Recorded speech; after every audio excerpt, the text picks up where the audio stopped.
Posing hands in portraits is, without a doubt, the most difficult thing that I had to learn as a portrait photographer. I'm not sure what to do with my hands. Biga, just to hold them down by your side. Yeah, great. In the last few years, I've been able to get a better handle on how to make sure that they look great in every frame. In today's video, I'm gonna share with you 10 tips, do's and don'ts, I guess, if you will, that took my hand posing from novice to pro in no time.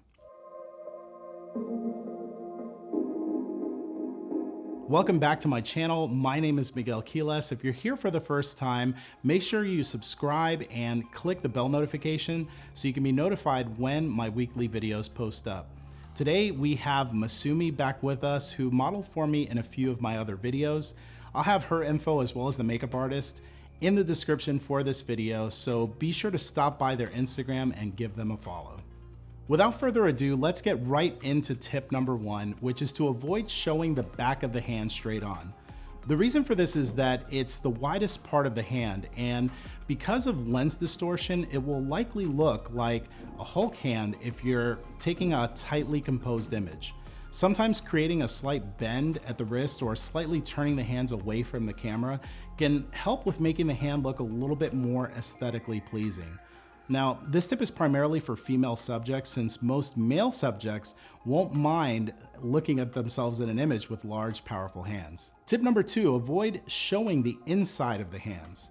Do me a favor and take a quick look at the inside of your hands. It doesn't matter if you're 10 years old or 100 years old, the inside of your hands are probably wrinkly. It's okay, we're all humans, so it's totally normal, but being aware of this, you want to watch out and try not to show the inside of the hands to the camera. Once again, it's even more important to avoid this when you're shooting a tightly cropped portrait, as your hands will always have more wrinkles than your face. Just like with the first tip, you'll want to bend your wrist slightly to pose the hands away or towards the light to avoid seeing the inside directly. Tip number 3 is to avoid pressing your fingers or hands into your face or body. Doing so is probably going to leave a mark, and it could be a pain to retouch afterwards.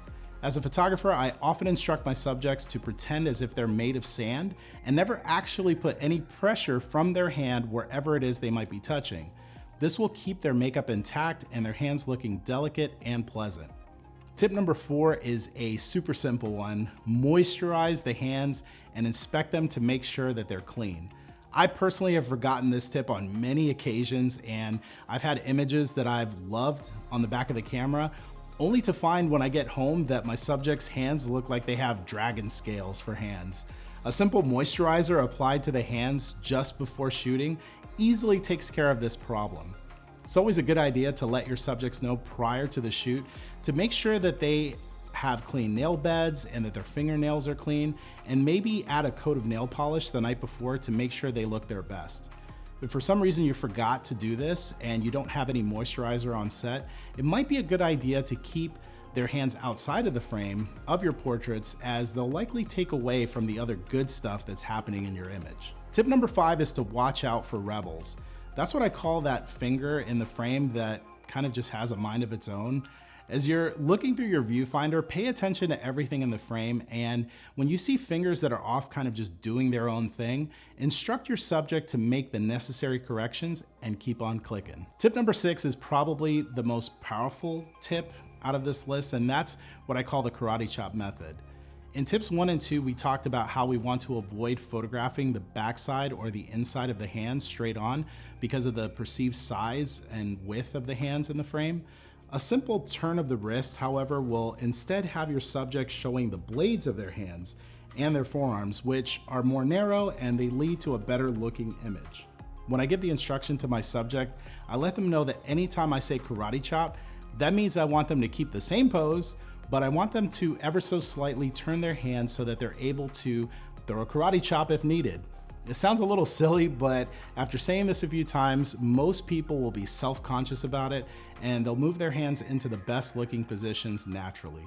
Tip number 7 is to match the tones of the hand to the face whenever possible. Sometimes a person's hands might be a different shade than their face, so it's a good idea to try and match those colors as much as possible. If you're working with a makeup artist, they'll probably already be aware of this, and they'll make whatever corrections that they need to make with the makeup, but If you're not able to have one on set to work with, you just want to be aware of this and be prepared to put in a little bit of extra work in post-production to get them to match up. Tip number 8 is to tell a story. A hand in your portrait isn't supposed to just dangle there. It's supposed to be part of telling a bigger story. For example, if you're thinking you could make a face that says you're thinking, but by bringing the hand into the frame in a motivated way, it'll sell the idea even more. Things like having a hand in the frame to push the hair out of the face, or maybe pulling it in towards the face, all of these things help to tell a story of what the subject might be feeling or thinking about, which is going to make for a better overall image. When in doubt, just look at your image and ask yourself, is my subject conveying an interesting feeling or look? If not, keep the expression the same and just have them change whatever it is that isn't working in the pose until you find one that works. Tip number 9 and 10 kind of go together, but I'll just call them the dead hand reset. Listen, posing hands in a portrait can be mentally fatiguing. Trying to come up with new ideas pose after pose will often leave people overthinking things and forgetting to pose their hands. You can usually spot when this is happening anytime you see what I call the dead hand. We've all seen it at some point in our portrait sessions, but that's when the hand looks completely lifeless and disconnected from everything else that's happening in the frame. The simple way to fix this is to simply have your subject reset their pose entirely, or they can just reset their hand pose if everything else looks right.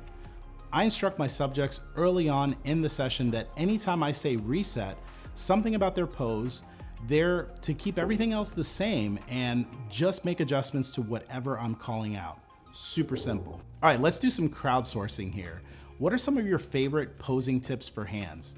Let's have a conversation around that topic in the comment section below. Did you find any of the tips that I shared in this video helpful? If you did, please consider leaving a thumbs up and also subscribing to the channel, as I'm releasing new videos here every single week. Thank you so much for watching this video, and I will see you in the next one.